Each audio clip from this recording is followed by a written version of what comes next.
Assalamualaikum warahmatullahi wabarakatuh. Jumpa lagi dengan saya Pak Herwin Official Channel. Pada kesempatan ini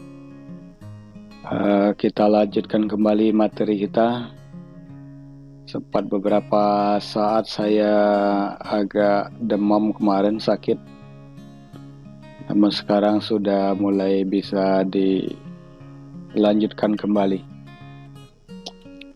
Oke, baik, sekarang kita tentang materi SQL, struktur query language, yaitu tentang pembagian bentuk query. Nah, pembagian bentuk query ini yang perlu kita ketahui, yang pertama itu adalah tentang DDL. DDL ini adalah sebuah metode query SQL yang berguna untuk mendefinisikan data pada sebuah database. Nah, jadi disingkat dengan data definition language. Kemudian ada lagi namanya, bentuknya DML, data manipulation language. Nah, ini digunakan apabila DDL telah terjadi, sehingga fungsi di dalam query DML ini akan untuk melakukan pemanipulasian data yang telah dibuat tadi, dari DDL ini.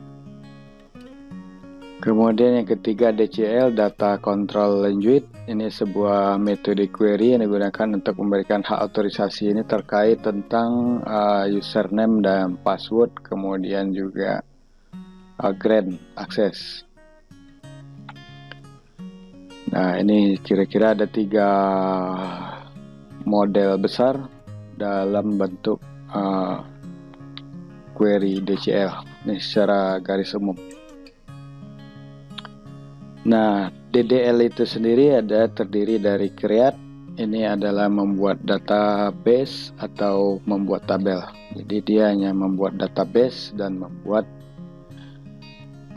tabel. Jadi DDL, kemudian ada drop untuk menghapus database atau tabel, kemudian alter, ini perubahan struktur yang telah dibuat. Mana tahu ada perubahan terhadap struktur tabel yang dibuat, itu bisa menggunakan alter.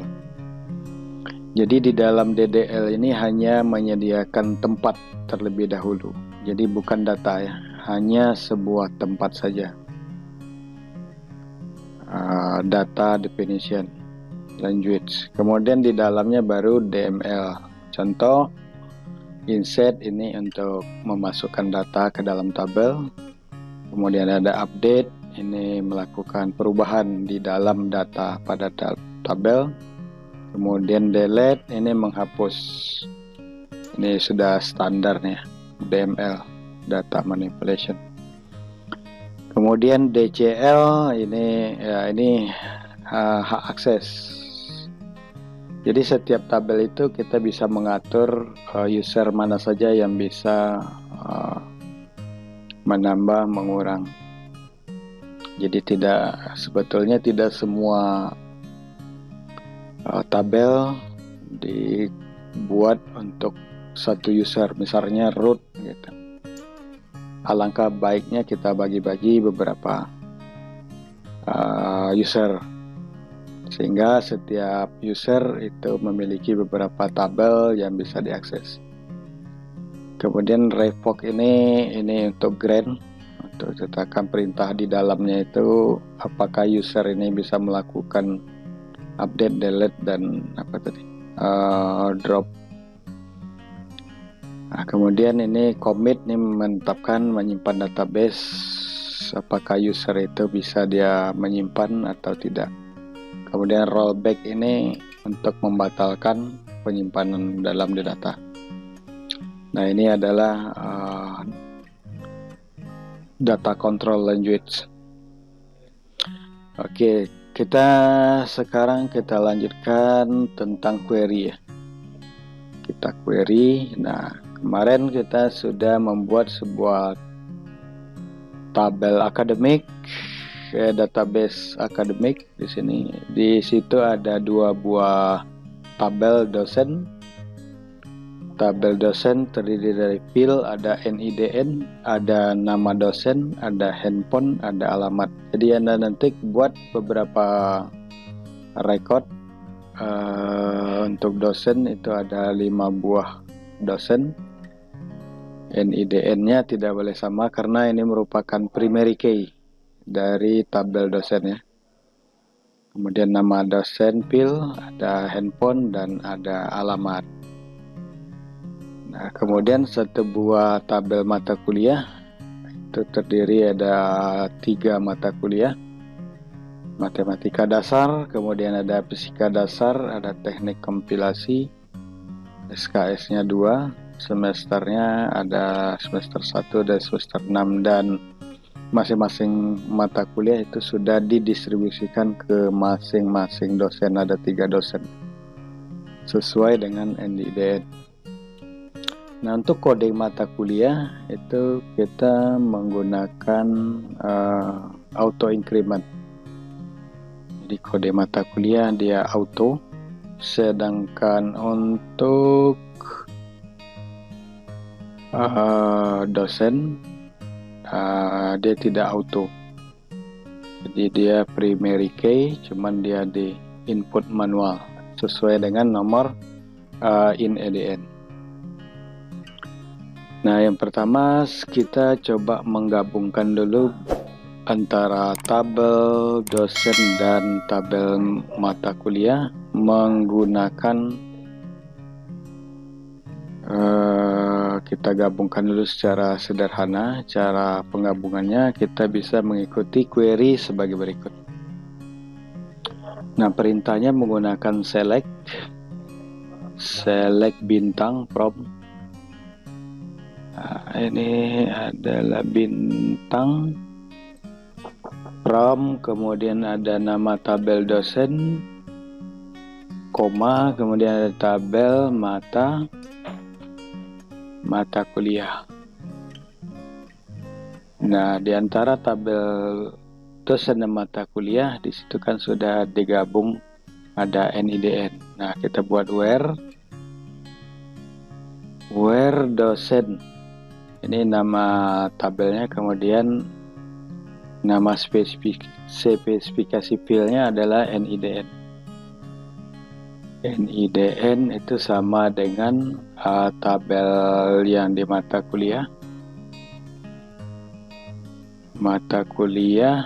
Kemudian di situ ada NIDN juga. NIDN tadi. Nah, kita coba jalankan. Mata kuliah select bintang from dos. Nah, ini salah. Mata kuliah. Nah, ini salah. Where dosen NIDN. Nah, jadi di tabel dosen itu ada field NIDN, dan di tabel mata kuliah ada tabel NIDN sebagai foreign key. Nah, hasilnya sebagai berikut. Di situ ada NIDN-nya ada 2 buah, nama mata kuliah, dan ada SKS semester, semua ditampilkan.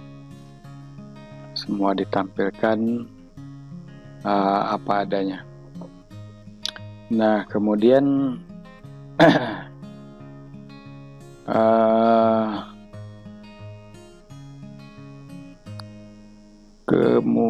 kita coba, ini ada beberapa query lagi. Query itu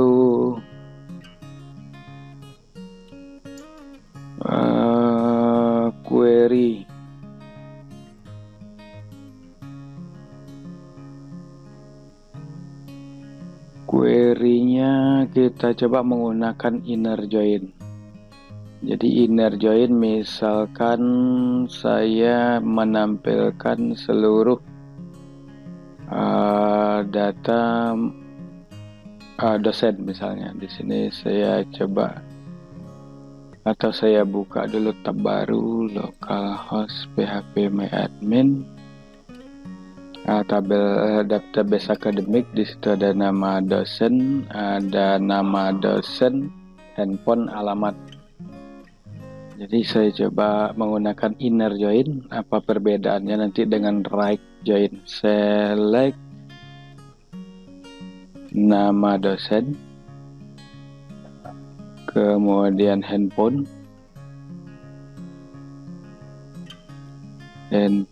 kemudian alamat. Nah, alamat, kemudian di sini saya buat ini from dosen ya, from dosen.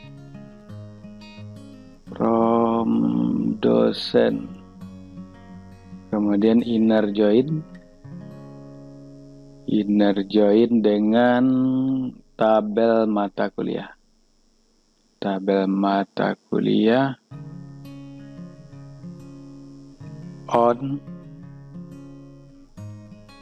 On-nya ini baru kita buat di situ di dosen itu ada NIDN harus sama dengan mata kuliah .NIDN.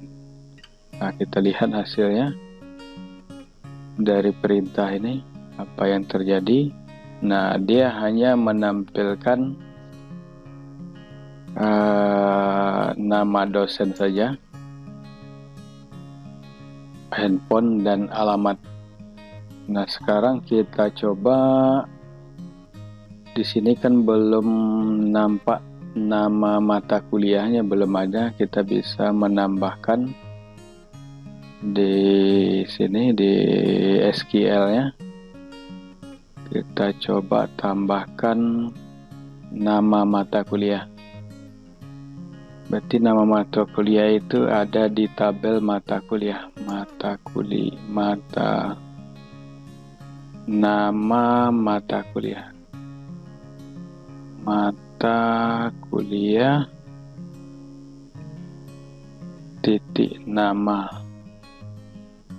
mata kuliah, koma.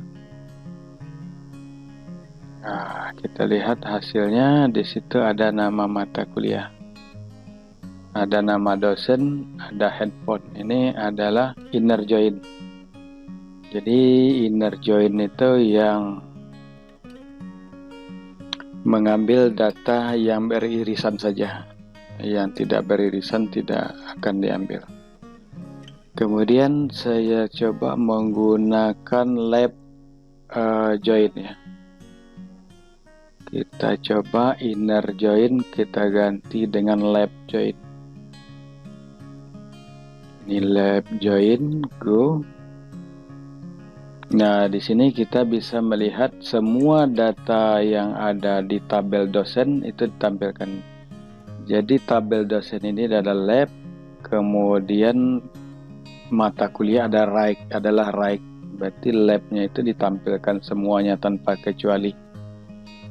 Walaupun dia tidak ada join, dia tetap akan ditampilkan. Cuman bedanya di situ kelihatan nama-nama dosen yang belum mendapatkan mata kuliah. Jadi sini kita lihat 0 mata kuliahnya, nama mata kuliah 0. Di sini 0 berarti Pak Joko dan Pak Haryanto dia belum didistribusikan mata kuliahnya.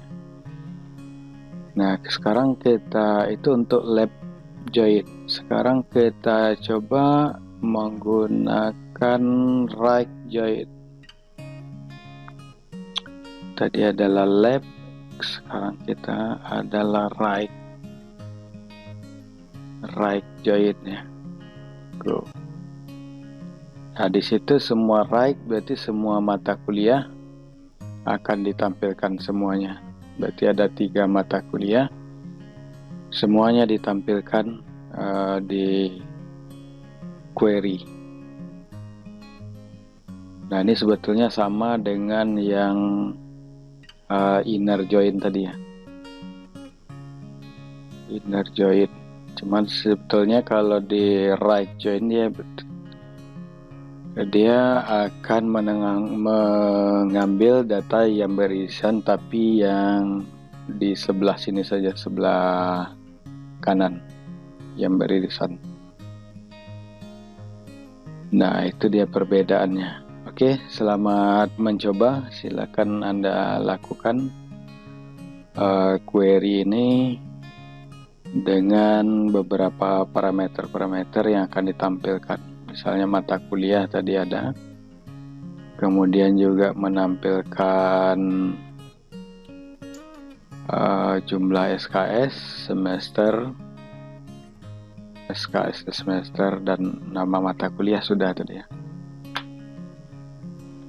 Nah, kemudian ini harus Anda coba supaya nanti pada saat membuat program kita lebih mudah